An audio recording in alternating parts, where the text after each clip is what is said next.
And the thought for the day says, the only person you are destined to become is the person you decide to be. Maybe a bit confusing, but I'll tell you the meaning. The thing is that when we are very small, from that time we decide what we are going to become when we grow big. Some people say they'll become doctors, engineers, artists, models, right? So on. But actually speaking, that is all secondary. Right? The basic thing is the human values, the qualities. Right? And this only can be when you decide that you want to be good.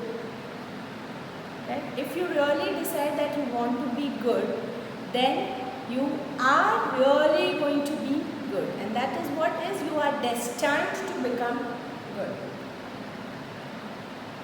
If you keep thinking bad about others, if you keep thinking wrong about others, what will happen? You are destined to be that type of a person who is always negative. Right? Because you are continuously thinking like that. So, this is why it is like you are destined to become what you decide. So, I request you all to think good, to think positively. Right? Always be hopeful, always be kind, grateful. And if you incorporate these little values in yourself, you will really be a very good human being tomorrow. Becoming a doctor or an engineer or using any other profession is a secondary thing. The first important thing is to be a good human being. So on this note, now let's continue with today's class.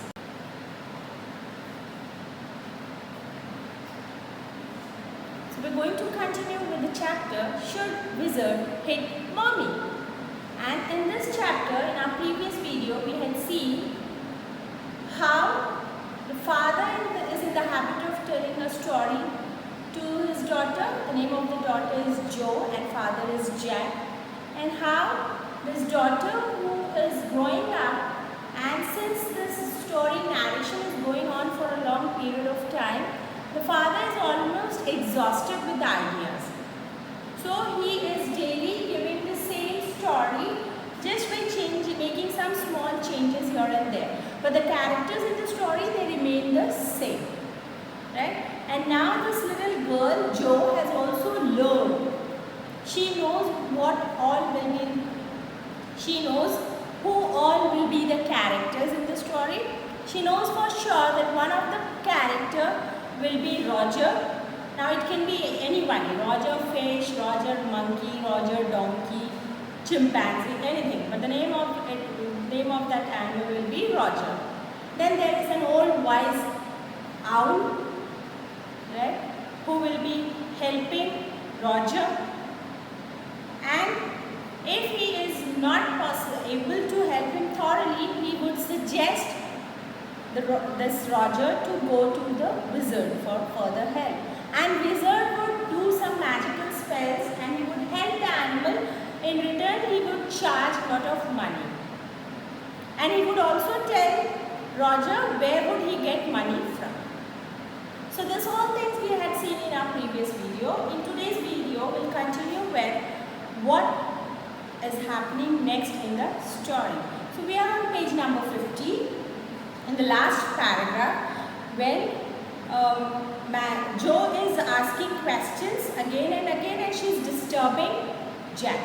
She's disturbing her father. So father gets irritated, he gets annoyed and in anger he is replying to her questions.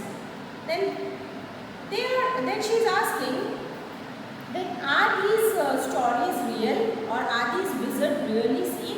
Do they really exist? They are real in stories, Jack answered curtly. She had made him miss a big beat in this narrative.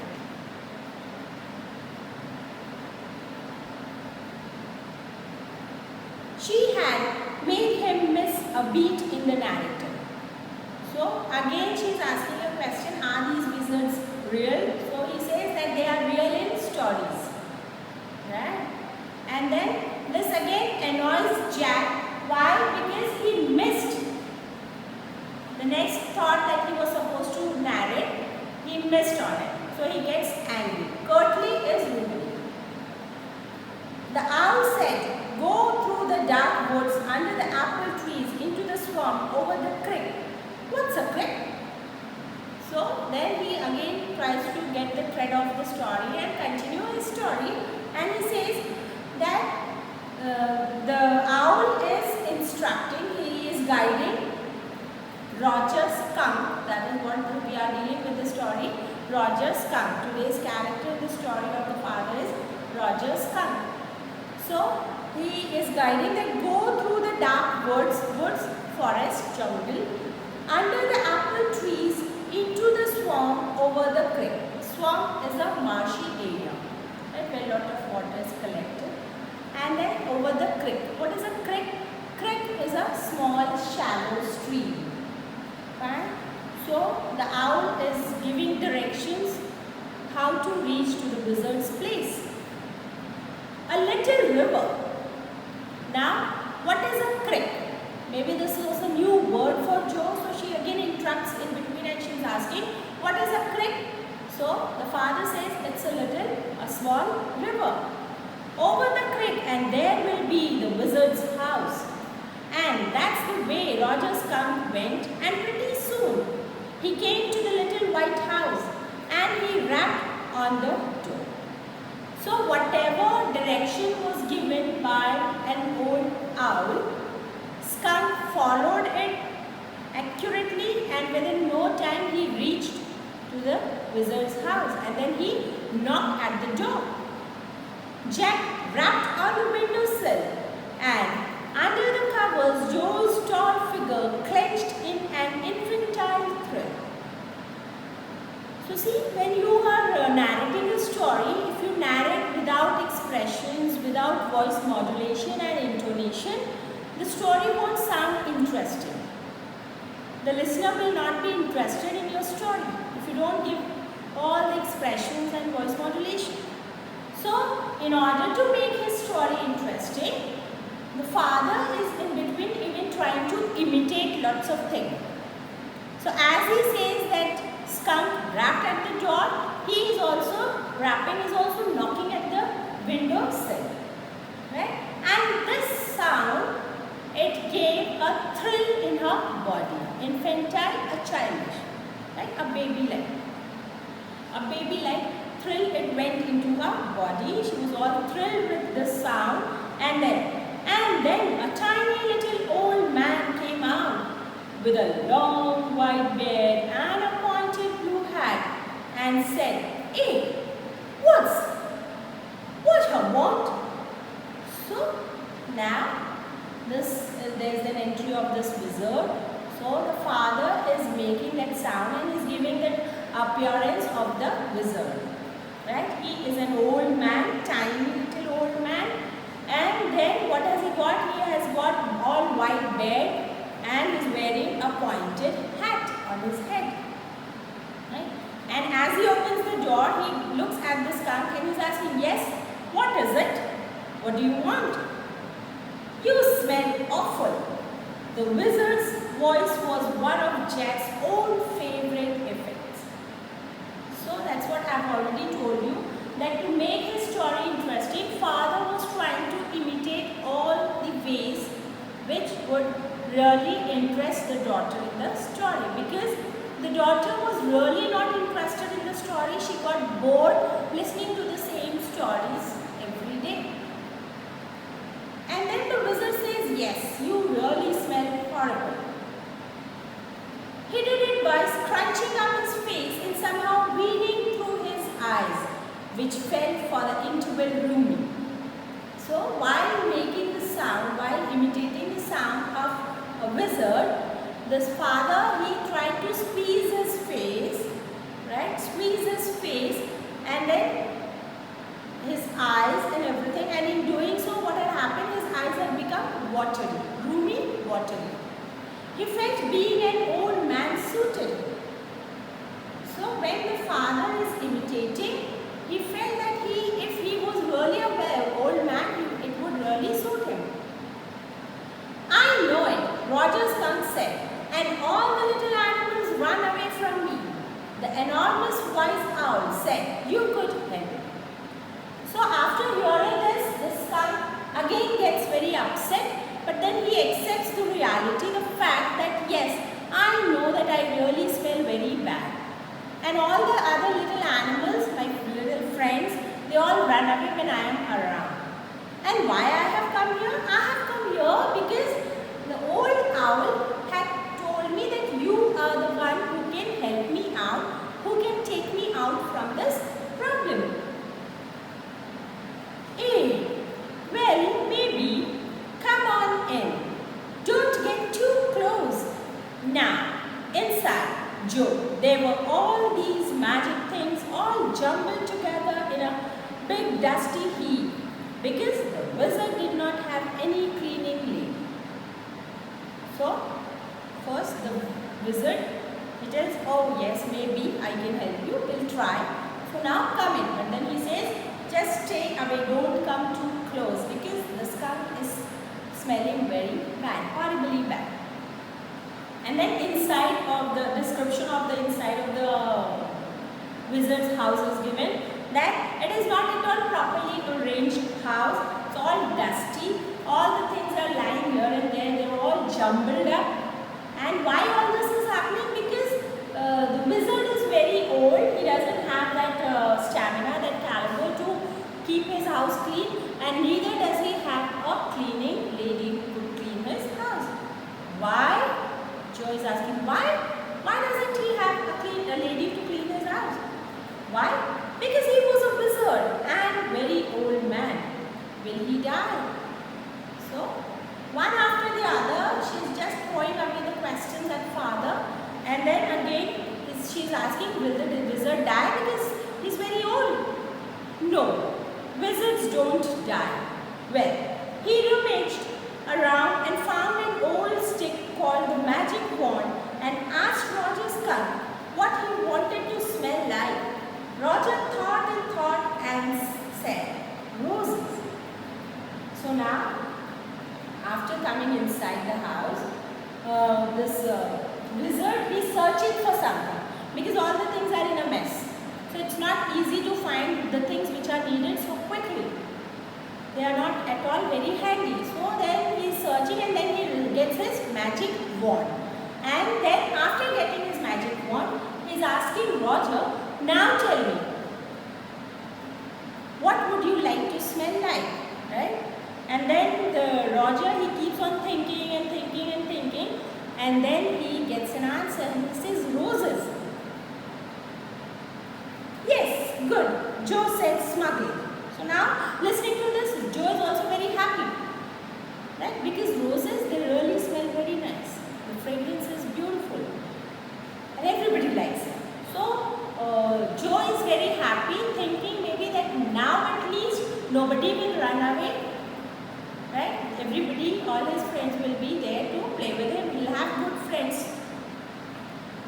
Jack fixed her with a trance-like gaze and chanted in the wizard's irritable voice. Jack gives her an angry gaze and then he starts reciting a spell.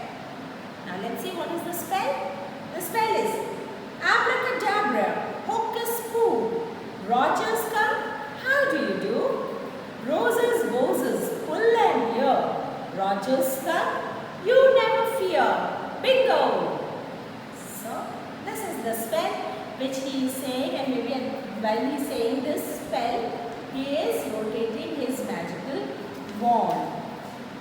And there, he paused as a rapt expression widened out from his daughter's nostrils, forcing her eyebrows up and lower lips down in a wide, noiseless grin. So the father notices this change of expression on the daughter's face, right? Because the father is narrating this spell in such a way, he is speaking the spell in such a way, listening to which daughter is all very excited. She's all very surprised and she's giving all those facial expressions in order as if she's really going to see what is the spell or what is the magic actually happening. An expression in which Jack was startled to recognize his wife feigning pleasure at cocktail parties. And when she's giving these expressions on her face, looking at these expressions, Jack remembers the expression which his wife had in one of the cocktail parties out of excitement, thrill and joy. And all of a sudden, he whispered, the whole inside of the wizard's house was full of the smell of roses, roses. Roger Fish cried and the wizard said, very cranky, that's all be 7 pennies. That will all be 7 pennies. So now, after looking at the expressions of the daughter's face, Jack now comes to a bit normal pace and then he says that after this there was a magic and the inner portion, the interior of wizard's house was only smelling of roses and the entire house was full of smell of roses. And then he says that Roger Fish cried. So out of excitement, the father himself forgets who's the character today in the story. Instead of saying Roger's come, he shouts Roger Fish. And then he says, the wizard says all the cost of it, the money that you have to pay for it is 7 pennies. Daddy, what? Roger's come. You said Roger Fish. So the daughter is trying to remind the father who's the main character in the story. Yes, skunk. You said Roger Fish. Wasn't that silly? Very silly of your stupid old daddy. Where was I? Where? You know about the pennies? So now they have a little bit funny talk and then the daughter is saying, it's so funny, you forgot your story and you only forgot the character. And you said Roger Fish. And then the daddy also joins her and he says, oh yes, so stupid, your old father is becoming so stupid. And then he says, do you know about pennies? What are pennies? Do you know about it? Say it. Okay, Roger's come say. But all I have is 4 pennies. So now Roger's come says that okay, you are asking for 7 pennies, but I only have 4 pennies with me. And as he says that he has only 4 pennies, he starts crying. Joe made the crying face again, but this time without a trace of sincerity. This annoyed Jack. Downstairs some more furniture rumbled. Claret shouldn't move heavy things. She was 6 months pregnant. It would be their 3rd. So now, this time now when she is making face, this face is not really that Joe is crying. She is simply pretending to make that face and then Jack gets angry. Meanwhile, before saying anything, he again hears the sound of the furniture which are being moved downstairs because the wife is busy painting. Right? And then he remembers that he has to go down. So, what is the wife doing? She should not be moving those heavy furniture, he remembers, because she is already 6 months pregnant. And this is their 3rd baby. We already in the story we have seen Joe and her brother, and the 3rd baby is soon to arrive to come. So the wizard said, oh, very well. Go to the end of the lane and turn around 3 times and look down the magic well. And there you will find 3 pennies. Hurry up. So Roger's went to the end of the lane and turned round 3 times, and there in a magic well were 3 pennies. So he took them back to the wizard and was very happy and ran out into the woods. And all the other little animals gathered around him because he smelled so good. And they played tag, baseball, football, basketball, lacrosse, hockey, soccer and pick up sticks. So the skunk was very sad, very upset because he did not have the entire money which he was supposed to give. But as we had already seen that if some animal did not have money, money, and from there he would ask them to get the money and give it to him. So same thing he did with Roger Skunk also. He guided him, he told him where he would find money, and Skunk followed his instructions. He received the money over there, he found the money, he came back and he gave the money to Wizard. And when he went back, all the animals they gathered him, they surrounded him, they gathered near him and they surrounded him because he smelled so good. And then after that they played lot of different games. What's pick up sticks? It's a game you play with sticks. Like the Wizard's magic wand, kind of. And they played games and laughed all afternoon. And then it began to get dark and they all ran home to their mommies. So now, as the father is saying the names of different games, Joe wants to know what is pick up sticks. Which game is this? And then the father says it is the game which you play with sticks. And then she's asking, stick you mean to say like magic wands? And then the father says maybe a sort of, not actually but similar to that. And then these animals, they kept on playing for a longer time till it got dark. And once when it started getting dark, all these small little babies, they ran back to their home near their mommies. So it is near their mommies. It is just like when small babies or even we, like you all also, you may be out of house for a little longer time, but as soon as it starts getting dark, we are all worried to go back to our homes, right? Otherwise, maybe parents will scold us for being late, or they will be worried about us because we are out for a longer time. So we stop here for today's class. In the next class, we'll see a lesson further ahead. Until then, keep learning, keep experiencing, stay safe. Take care.